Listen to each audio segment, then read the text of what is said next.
Good day. Today, I've come to grips with this topic. Just literally just came to my mind, and I decided I'm sure there's so many people out here who are thinking this, but they not gonna go pro with it. So when you hear me say go pro, means public.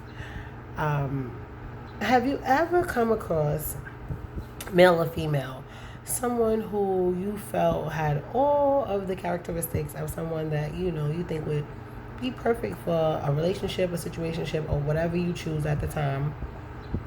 Perfect candidate. You can't really say much about them that's negative, and you're like, yes, this person is perfect.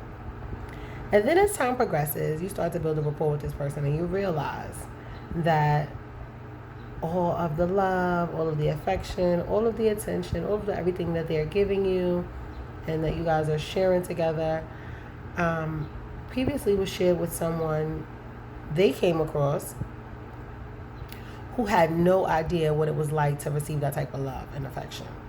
So what ends up happening is when you meet someone who has all of these amazing characteristics, but find out that they were with someone who's never been on the receiving end of that greatness that they have to offer, they taint it. They don't respect it. They shit all over it. Like, they take it for granted. And meanwhile, back at the ranch, you're sitting back like, damn, I wish I could meet somebody with all of these amazing characteristics. And then you finally do. And when you get it, you're like, oh my God, I'm over the moon. I love it. I love them. It's so great. I see this going somewhere. To only find out that they've been damaged themselves by the individual that they gave all of that amazingness to and didn't receive it back.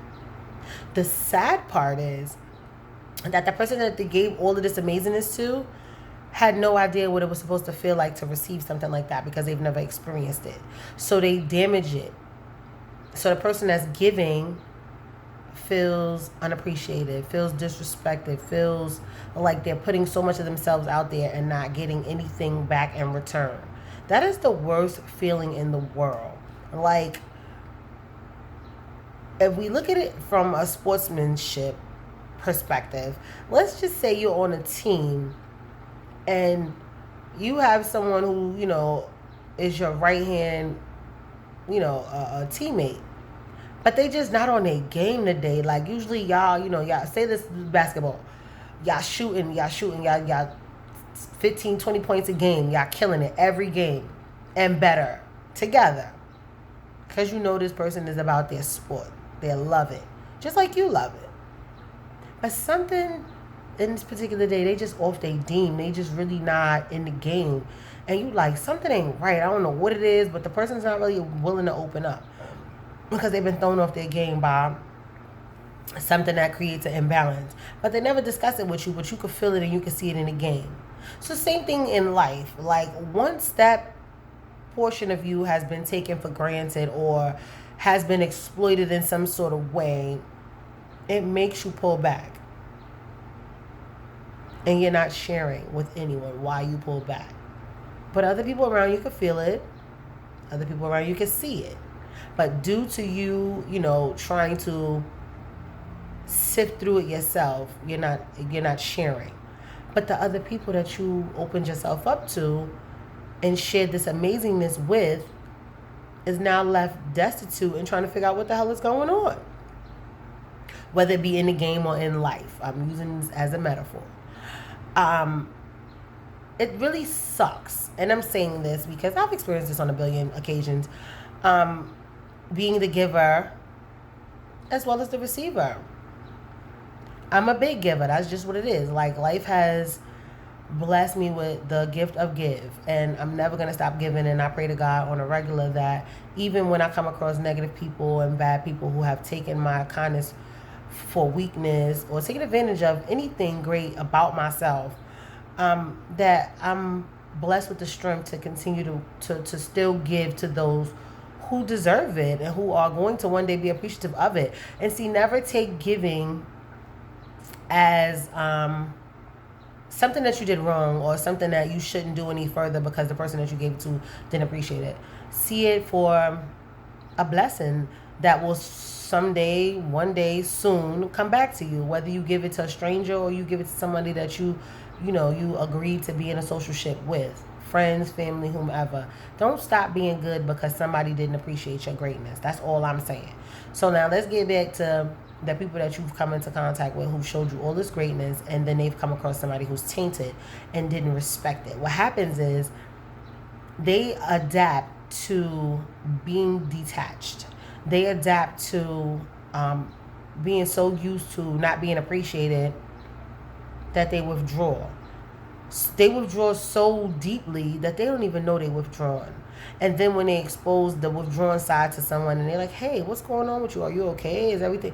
And they're like, you're coming across like the mosquito, like in the room, like, get out of my face. Like, oh my God, I don't want to be bothered. But you can't for the life of you figure out why they're swatting. And I'm also using this as a metaphor for trying to communicate with a person who has been scorned, like who has been taken advantage of, so they don't really completely connect again. They will in a way where you may not even see fit, but don't allow somebody who's disconnect or contact with somebody or something dysfunctional make you question yourself and make you doubt your greatness. Because what happens is when you have such a great connection with someone and they disconnect, it makes you feel like, what did I do? Did I do enough? It just makes you question. This is just us as humans. We question ourselves and we say, well, can I do better? Did I do better? What can I change? Like, it's not about you, it's about them. And if those are the questions that you're asking yourself, then maybe you need to pull back and start to self-reflect, self-build, and understand what part they were intended to play in this portion of your life.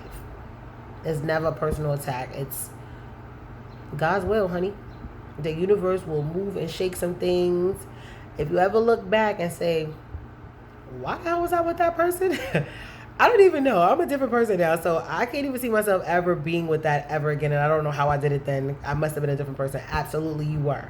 So anything happening in your moment, always see it as a transition to who you will be tomorrow or 2 weeks from now, 3 weeks from now, a month, 2 years, however you choose. The time frame is universal. Nobody's time is the same as another. So just always see it as a positive reflection of self. Whether you can take away some things or you can add some things. Never see it as your lack thereof. And if there's a lack thereof, that's internal. It's not from the other person. It was just God's gift to you to make you self-reflect so that you can be better for the next. That's all I'm saying. Always, always self-reflect so you can be better for yourself and for the next. You don't want to be that scorned person who comes into someone's life and it damages them for the next one moving forward. Always be the one to build it up and make it better so that you look back and you can say, well, I gave it my all. It wasn't me. But everything happened for a reason. And never forget that. It's not you. It's me. And if it's not you and it's me, I need to better me. I need to better me. And if the situation makes you better yourself, that's a plus for you. Never, ever, ever, ever, ever, ever, ever think that is something that you did wrong, because everybody go through their own internal struggles and a lot of people won't share that. So if it makes you self-reflect, then hey, greater for you, because you'll be a better you tomorrow, next week, and a couple years from now. Let every situation, good, bad, or indifferent, make you better. Make you better. It's all about perspective and how you view the situation, okay? The worst things that have happened to me in my life, I've figured out a way. Self-talk, self-chatter, and laughter. How to make it a plus for myself. Like, to hell with that. Like, are you kidding me? Yes, I've doubted myself. Yes, I've had people come into my life who make me question if I'm good enough and all of the above. But it's not about that. I don't try to make myself better for anybody else. I try to make myself better for me. I try to make myself better so I can please God. Like, I'm not perfect, and He know we're not perfect at the end of the day. You're not supposed to be perfect, because if we were perfect, then we wouldn't be working towards a goal to do better. So every situation, man, woman, or child, always should be to make you better. Every relationship you come into contact with should always be a step up, not a step back. And if it's making you go backwards, you need to pull all the way back so that you can catapult yourself forward. Peace and love. Always want to be better. Always, every situation should make you better. Never forget that. You're great as you are, and nothing or no one should change that but you and your perspective on better. Better is the key word. Always better. Deuces.